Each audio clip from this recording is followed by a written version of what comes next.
Learned a few more things this week about UK laws governing flying of small unmanned aircraft. I was approached by somebody in the countryside saying I wasn't supposed to be flying a quadcopter there. I thought it was pretty clear on the CAA guidance, but I thought probably warrants looking at it a bit more detail. Spoke to CAA and got some clarification on it and thought I'd pass on some of the information they provided.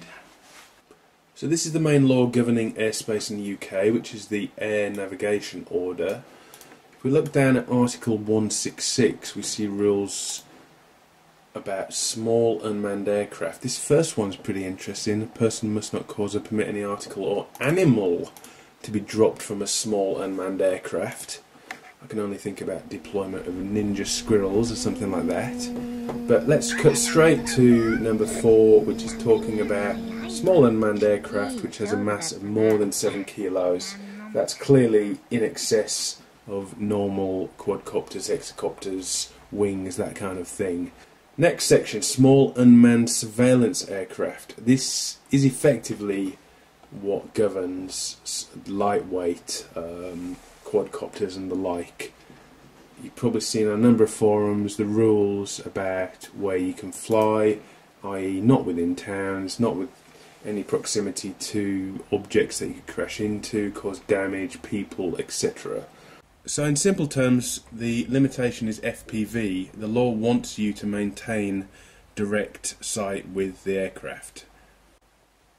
However, the CAA has recognised that there is some legitimate FPV interest and it can be done safely. So what they've done is they've released this general exemption, which basically says, for small UAVs, 2.5 kilos from a multi-rotor or less, FPV is permissible, but you must not fly in Class A, C, D or E airspace. Now, what does that mean to the novice? Not very much.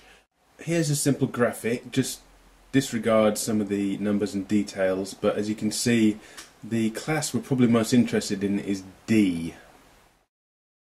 A very good site to work out where air traffic control zones are is at notaminfo.com.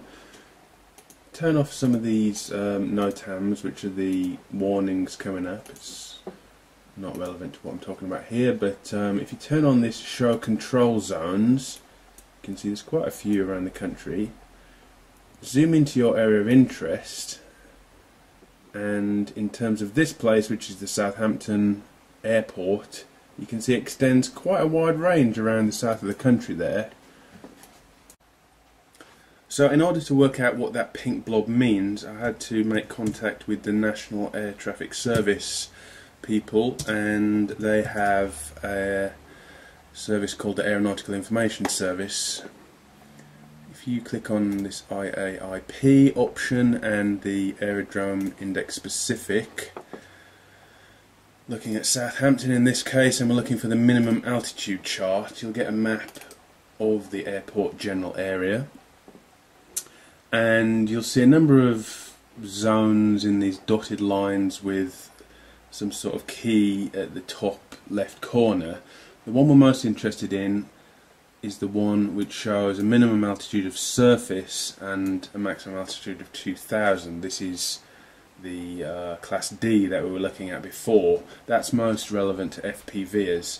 So you can see this shape here, Class D airspace, is the same shape as what we had on the NOTAM info control zone.